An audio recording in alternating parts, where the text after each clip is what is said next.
Hello, welcome back to the channel. So this is the last part of the chapter that we have to do, which is a model of nutritional status. So video से continue करने से पहले अगर आपने like share subscribe नहीं करा है तो please do it. Now let's begin.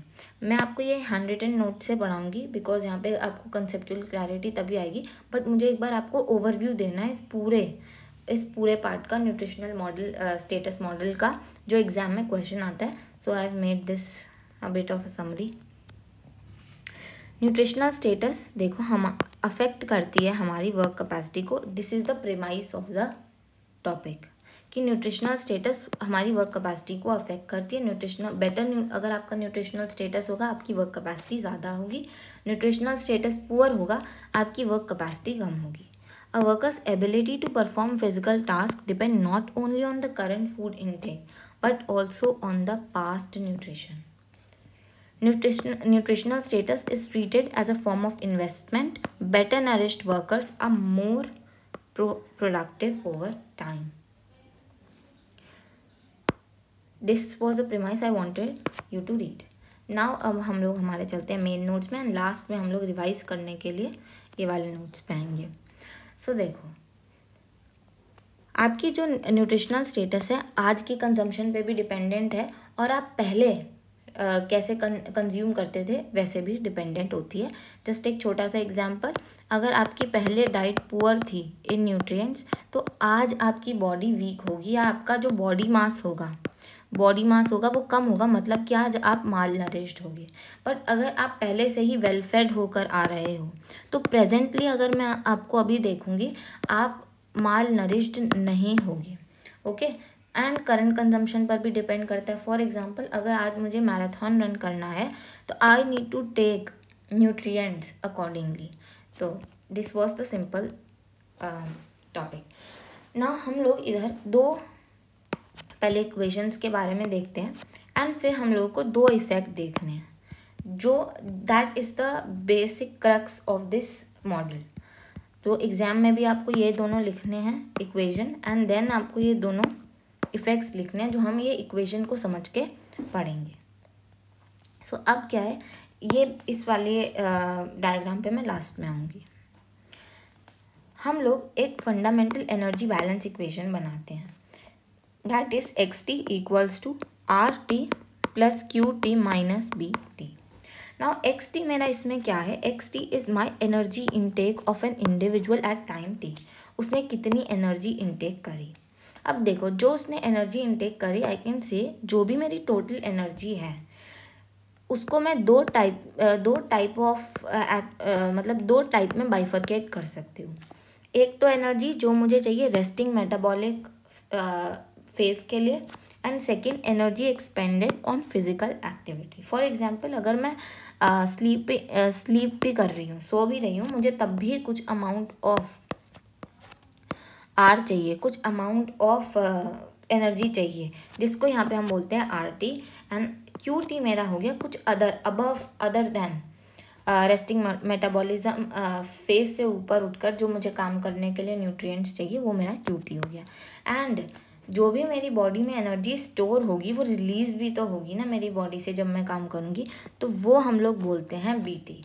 तो इस तरीके से बहुत ही सिंपल है. Resting metabolic phase, physical activity add कर देंगे, and minus the energy released from the body. Released है तो माइनस करती है, एंड इसको हम लोग बोलते हैं फंडामेंटल एनर्जी बैलेंस इक्वेशन. हम लोग यहाँ पे अज्यूम कर रहे हैं इस इक्वेशन में कि कोई भी एनर्जी मेटाबॉलिज्म में इनएफिशिएंसी नहीं है, मतलब कि कहीं पे भी लॉस नहीं हो रहा है, कोई एबनॉर्मल लॉस नहीं हो रहा है.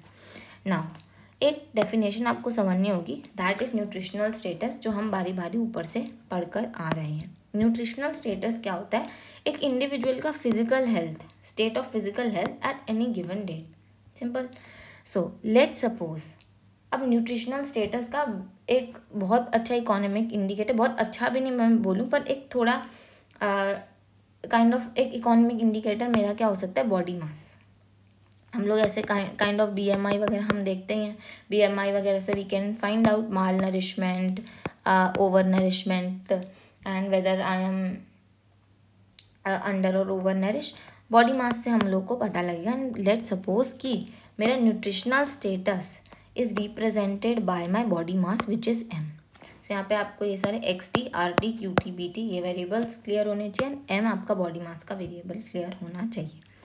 ना आप एक सिंपल सी बात है, अगर आप एनर्जी बोरो करोगे, आप बहुत ज़्यादा काम करोगे, आपका बॉडी मास गिरने लगेगा। और अगर आप अपनी एनर्जी स्टोर करके रखोगे अपनी बॉडी में तो आपका बॉडी मास बढ़ेगा, राइट, इंक्रीज होगा। Very simple.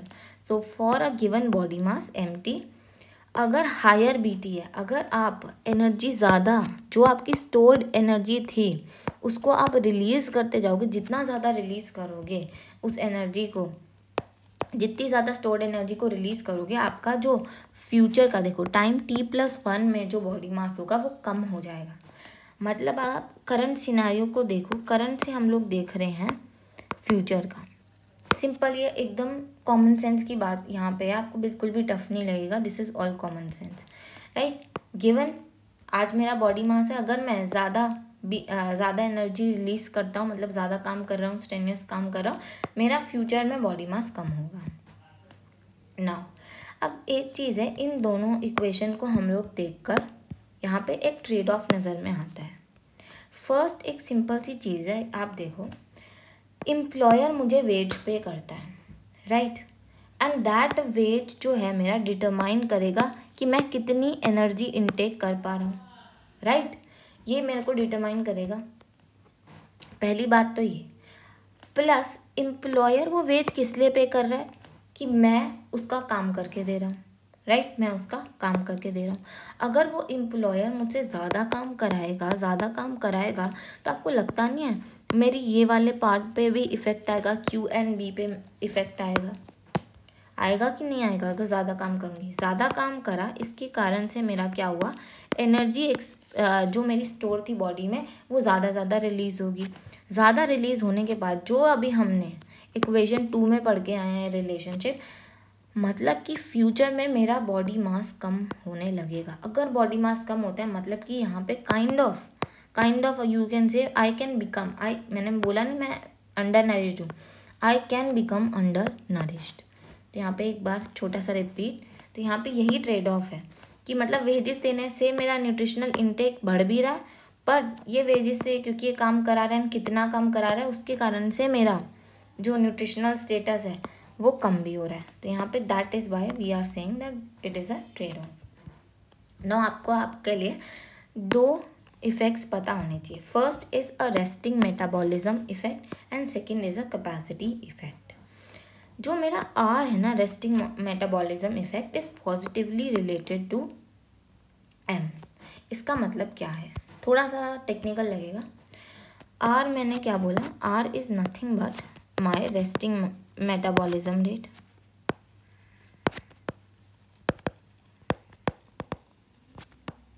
And M is मेरा body mass.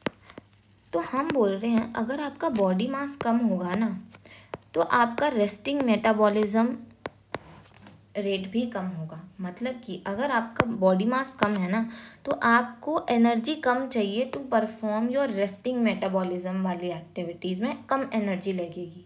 Kind of you can now think यहाँ पे मैं energy sort of energy save कर रही हूँ बिकॉज मेरा बॉडी मास कम हुआ, तो जो रेस्टिंग फेज में एनर्जी चाहिए थी मुझे वो भी मेरी बॉडी को अब कम लग रही है।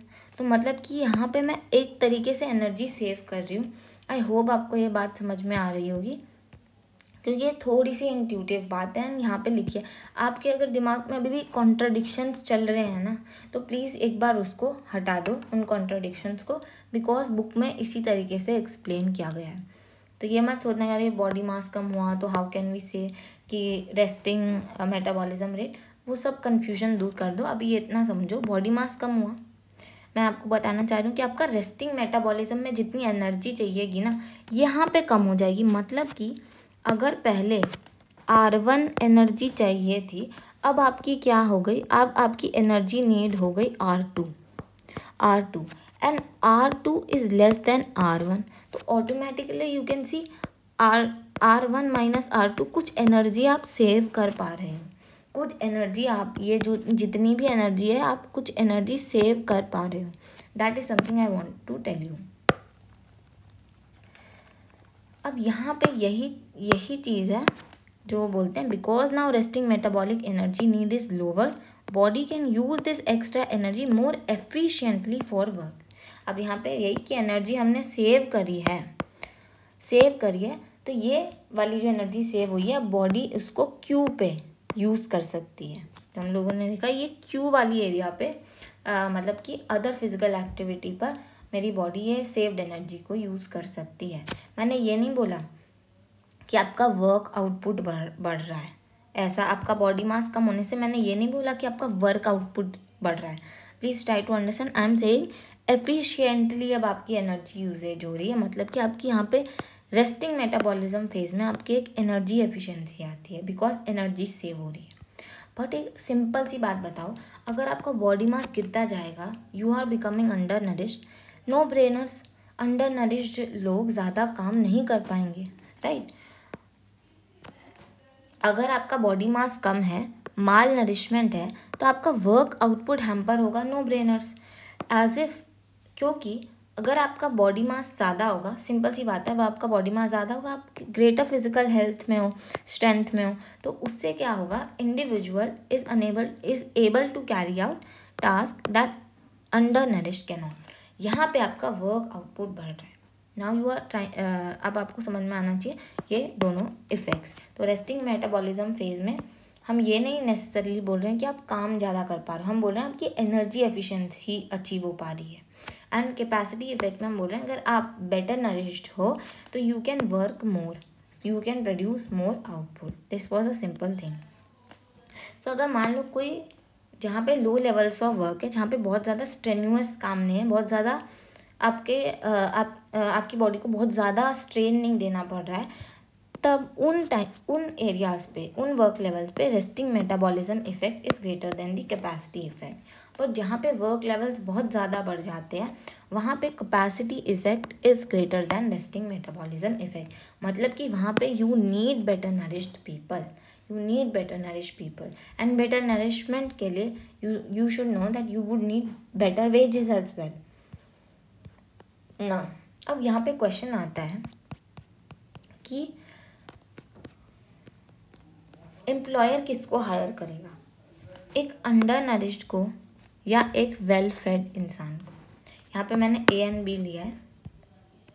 अब हम आते हैं इस डायग्राम पे, तो यहाँ पे आप देख रहे हो बी एंड ए, ये दो इंडिविजुअल्स हैं जिनके ये कैपेसिटी कर्व है, सेम कैपेसिटी कर्व जो हम इतने टाइम से पढ़ के आ रहे हैं। Now at a level of nutrition you can see that B की वर्क कैपेसिटी ज़्यादा है देन ए की वर्क कैपेसिटी ज़्यादा है देन बी।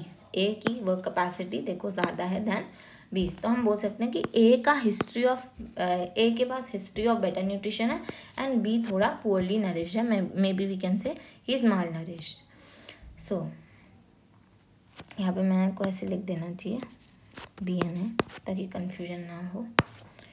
ना बी अंडर नरिश्ड है बिकॉज उसका देखो बी अंडर नरिश्ड है, मतलब उसका रेस्टिंग मेटाबॉलिज्म इफेक्ट डोमिनेट कर रहा है। ये अंडर नरिश्ड लोगों का मतलब, अंडर नरिश्ड का मतलब क्या है, एम कम है, एंड एम कम है में हमने देखा था रेस्टिंग मेटाबॉलिज्म इफेक्ट काम में आता है। तो एक तरीके से एम्प्लॉयर के दिमाग में क्या लगता है कि यहाँ पे रेस्टिंग मेटाबॉलिज्म इफेक्ट के कारण से क्या होता है, एनर्जी एफिशिएंसी आती है थोड़ी, जो भी आर में रेस्टिंग मेटाबॉलिज्म में जितनी भी एनर्जी सेव होती है ना, वो क्यू में लगा देता है, अदर एक्टिविटीज़ में लगा देता है। तो एम्प्लॉयर को लगता है कि भाई बेनिफिट है यहाँ पर। बट अगर आप वेलफेयर, अब एक पॉइंट ऑफ टाइम के बाद में अगर वर्कलोड बहुत ज़्यादा बढ़ जाएगा, he won't be able to perform, तो उस केस के लिए employer would need a well fed person. But if there is severe manual labour required, capacity effect dominate करता है, employer will be ready to sacrifice current output. मतलब कि इसको ही higher नहीं करेगा, मे भी कम आउटपुट प्रोड्यूस करे, या फिर पे करेगा हायर वेजेस, एक्स बढ़ेगा। जैसी वेजेस बढ़ेंगे तो हमारा एनर्जी इनटेक भी तो बढ़ेगा। और ये वाला सिचुएशन एम्प्लॉयर तभी करेगा, ये वाला सिचुएशन पे एम्प्लॉयर तभी आएगा जब उसको पता है कि ये जो एम्प्लॉई है, ये जो मेरा एम्प्लॉई है ना, नेक्स्ट ईयर भी मेरे साथ रहेगा, राइट। आप लोग भी सिंपल सी बात है, अगर आपको पता है कि ये आपकी ऑर्गेनाइजेशन ट्रेनिंग का खर्चा आप पे तभी करेगी ना जब उसको पता है कि अगर मान लो ट्रेनिंग में कॉस्ट 50,000 आ रही है, 50,000 रुपये आ रही है, तो ये वाला जो एम्प्लॉय है, आप मेरे साथ एटलीस्ट 2 ईयर्स के लिए मेरी ऑर्गेनाइजेशन के साथ काम करोगे, राइट। अगर आपको लगता है कि आज आपको हायर करा and within 6 months he will leave the organisation, तो ऑर्गेनाइजेशन को कितना ज़्यादा कॉस्ट बियर करनी पड़ेगी। पहले तो उसके को रिक्रूटमेंट कॉस्ट, उसके बाद ट्रेनिंग कॉस्ट, फिर ऑनबोर्डिंग कॉस्ट, तो बहुत सारी कॉस्ट करनी पड़ेगी। तो यही वाला पार्ट कैजुअल लेबर मार्केट में भी एम्प्लॉयर सोच रहा है कि अब देखो वो वेज बढ़ाने को तैयार है only if employee stays so that employer can reap his investment. कि अगर वेल फेड एम्प्लॉय है, मैंने उसको वेजेस बढ़ाई तो वो वेल फेड एम्प्लॉय हुआ, तो आई होप कि वो मेरे साथ नेक्स्ट ईयर तक भी रहे so that I can reap the benefit of my investment. और ये वाली सिनेरियो ना तभी पॉसिबल है कि ये नेक्स्ट ईयर तक भी मेरे साथ रहे, राइट, अगर ये लोग कॉन्ट्रैक्ट साइन करें। अभी आप देखो what are we talking about, we are talking about casual labour market.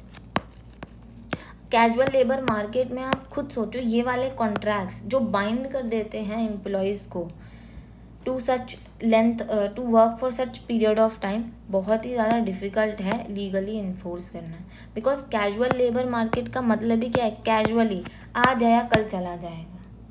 तो यहाँ पे नाउ आई होप आपको समझ में आ रहा होगा, एम्प्लॉयर के पास क्या है, एक तो अंडर नरिश को हायर करे या वो वेल फेड को हायर करे। वो अंडर नरिश को हायर कर तो लेगा एंड एक रेस्टिंग मेटाबॉलिज्म इफेक्ट के कारण से वो कुछ टाइम के लिए उससे बेनिफिट भी ले लेगा।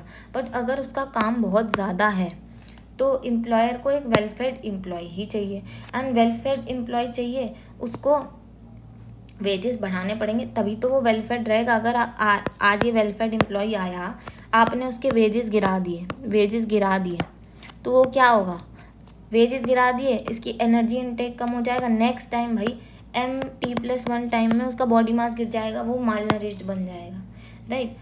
तो वेल फेड एम्प्लॉय हायर करने के लिए उसको बस एक कंडीशन चाहिए एम्प्लॉयर को कि भाई ये एम्प्लॉय मेरे साथ रुके कुछ टाइम के लिए। उसके लिए they both have to enter into contract, but because this is a casual labour market, this enforcement of the contracts in such ways become very difficult। तो नाउ आई होप आपको प्रॉब्लम समझ में आ रही होगी। एक तरफ तो प्रॉब्लम है अंडर नरिश्ड लोग हायर करने पड़ रहे हैं, दूसरी तरफ प्रॉब्लम है कि वेल नरिश्ड लोग हायर नहीं कर पा रहे हैं। तो यही है, casual labour market generally fails to improve the nutritional status of the worker. This however makes employers worse off as well. They have to hire workers of inferior nutritional status. This raises labor cost in short run, provided capacity effect dominates resting metabolism effect. Now classic case of prisoner's dilemma है, casual market create, ये वाला line मतलब ये वाला paragraph अगर आपको लिख कर नहीं आना है तो मत आना, ये वाली लाइन जो मैंने हाईलाइट करी है उतनी लिखाना एग्जाम में, ये लिखाना। Now casual market create nutritional externalities and everybody has to pay the price. तो ये इसी वाली बात का यहाँ पे ईजियर लैंग्वेज में आप देखो कैसे न्यूट्रिशनल एक्सटर्नैलिटीज़ बनी और सबको प्राइस पे करना पड़ रहा है। एम्प्लॉयज़ को बैड न्यूट्रिशनल स्टेटस मिल रहा है एंड एम्प्लॉयज़ को इनएफिशिएंट लेबर मिल रहे हैं। सो न्यूट्रिशनल कंक्लूजन में nutritional status is degraded in presence of casual labour market, right, क्योंकि हायर वेजेस देने के लिए employers need some sort of क्या कहें, some sort of कि मतलब उनको you understand कि they need some sort of guarantee that employees stay with them for a longer period of time so that they can reap the benefit of their investment। मतलब कि contract sign करना पड़ेगा, contracts casual labour market में बहुत ही difficult है to bind. So यहीं पे यही है कि nutritional status is degraded in the presence of casual labour market, greater the resting metabolism effect, less employees raise the wages, resting जैसे जैसे एम कम होता गया क्या होगा, आर कम होता जाएगा। एक तरीके से एम्प्लॉयर को लगेगा यहाँ पे मेरी एनर्जी, मेरे एम्प्लॉय की एनर्जी एफिशिएंसी है, तो वो कभी भी बिकॉज रेस्टिंग मेटाबॉलिज्म, बिकॉज वो पुअर नरिश्ड था, उसका रेस्टिंग मेटाबॉलिज्म कम था, इसलिए एनर्जी एफिशिएंसी थी, थोड़ी सी एनर्जी उसने सेव कर ली, एनर्जी एफिशिएंसी थी, and he is able to put this extra saved energy into his work. तो एम्प्लॉयज़ को लगता है कि वेजेस बढ़ाने की ज़रूरत ही नहीं है, and if labour is in surplus, और ये सिचुएशन और ज़्यादा बेकार हो जाती है। अगर लेबर सरप्लस में है तो ऑलरेडी वेजेस डिप्रेस हो जाते हैं, और वेजेस डिप्रेस हुए वैसे ही आपका एक्स कम हो जाएगा। तो ये यही है कि greater the metabolism effect, resting metabolism effect, और ये मेटाबॉलिज्म इफेक्ट आता ही है आप माल नरिश्ड हो, इसलिए आपको आर के लिए एनर्जी इनटेक ज़्यादा चाहिए नहीं होती है। तो this was the model of nutritional status. एक बार यहाँ से रिवाइज कर लेते हैं। यही है एग्जाम में लिखने के लिए आपको वर्कर की nutritional, I will read it from here. So capacity curve हमने देखे ए एंड बी के, जो रिप्रेजेंट करते हैं different nutritional histories. A steeper slope means higher work capacity for a given level of nutrition, जैसे आपने ए के केस में देखा था, यहाँ पे this was A and this was B. The curve shift based on long term nutritional histories. Curve A lie above curve B. A corresponds to better past nutrition. Person on curve A will have higher work capacity than someone on B, even with the same current food intake. Energy balance equation हमने क्या देखी थी, XT is equal to RT plus QT minus BT. इनकी notations आपको पता है. This shows how current nutritional status depend on the intake and body reserves. Nutritional status as body mass, फिर हमने बोला था कि न्यूट्रिशनल स्टेटस इज नथिंग, ये fundamental equation energy balance equation है, and nutritional status as body mass हमने um देखा था, एंड हमने रिलेशनशिप क्या देखा था, हायर एम, एक second, M T given M T, अगर बी टी हायर है तो एम टी प्लस 1 क्या होगा, लोअर हो जाएगा. So for simplicity, nutritional status is equal to body mass. If someone uses a body reserve higher by body mass decreases, a higher metabolic need R reduces the body mass over time. I think we have to need B. फिर हमने दो effects देखे हैं, resting metabolism effect and capacity effect. Poorly nourished individual may have lower resting metabolic rate, so a greater share of energy goes into productive work. This effect may make undernourished workers appear more energy efficient at low work levels. This is the crux. यही exam में लिख कर आना है. Well nourished individuals have higher physical capacity, strength and stamina. This effect dominates at higher work level, where undernourished individuals cannot cope with demanding tasks. यहाँ पे लो work levels पे, यहाँ पे बिकॉज दे अपीयर लगता है, ऐसा लगता है कि इनके पास मोर एनर्जी एफिशिएंट है, तो लो वर्क लेवल्स पे तो चल जाते हैं, बट हाई वर्क लेवल्स पर undernourished individuals cannot cope with the demanding task, मतलब जितना ज़्यादा काम बढ़ जाता है. नेट इफेक्ट क्या होता है इन कर्व का, क्या, at low work levels the resting metabolism effect dominates, undernourished workers seem more efficient. At high work levels capacity effect dominates, better nourished workers perform significantly better. ये वाला पोर्शन छोड़ देना, ये भी छोड़ दो. इकोनॉमिक इम्प्लीकेशन क्या है, employees might not invest in improving nutrition since workers can leave for another job. वही कॉन्ट्रैक्ट्स नहीं है, there no contract guaranteeing return on such investment. तो employers will not invest in improving the nutrition. अगर nutrition improve नहीं, wages improve नहीं होंगे, x कम होगा, M कम होगा, तो मतलब कि वही फर्स्ट सिचुएशन में हम लोग वापस स्टक हो गए। This leads to employees benefiting from undernourished workers due to resting metabolism efficiency, but overall this worsens labor quality, increasing cost long term. This is the crux. Prisoner's dilemma: even though all the employees would benefit if all the workers were better nourished, each individual employer has no incentive to invest in nutrition. The result is a market-wide failure. Poor nutrition and low productivity become the norm. फिर summary में, the model explains how nutritional history shapes a worker's physical capacity. Employers and worker interact in a way that discourage long-term investment. वही wages नहीं बढ़ा रहे हैं. This creates a self-reinforcing cycle of poor health and low productivity, especially in economies with casual labor market and low wages. This is foundational framework for understanding poverty, labor dynamics in human development economics. तो ये है, आप लोग भी इस तरीके से, ये तो देखो पूरा का पूरा this was the part taken from the book and I asked AI to make a summary.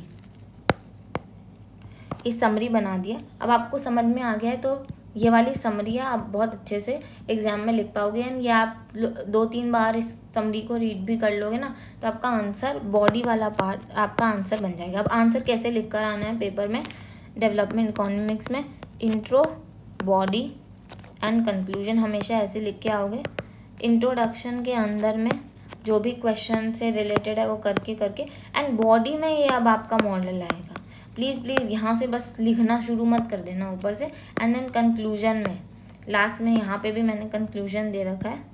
ये वाला कंक्लूजन आप लिख कर आ सकते हो, ये वाला कंक्लूजन लिख कर आ सकते हो, या फिर जो यहाँ पे समरी में AI समरी में जो कंक्लूजन दे रखा है ये वाला कंक्लूजन भी लिख कर आ सकते हो.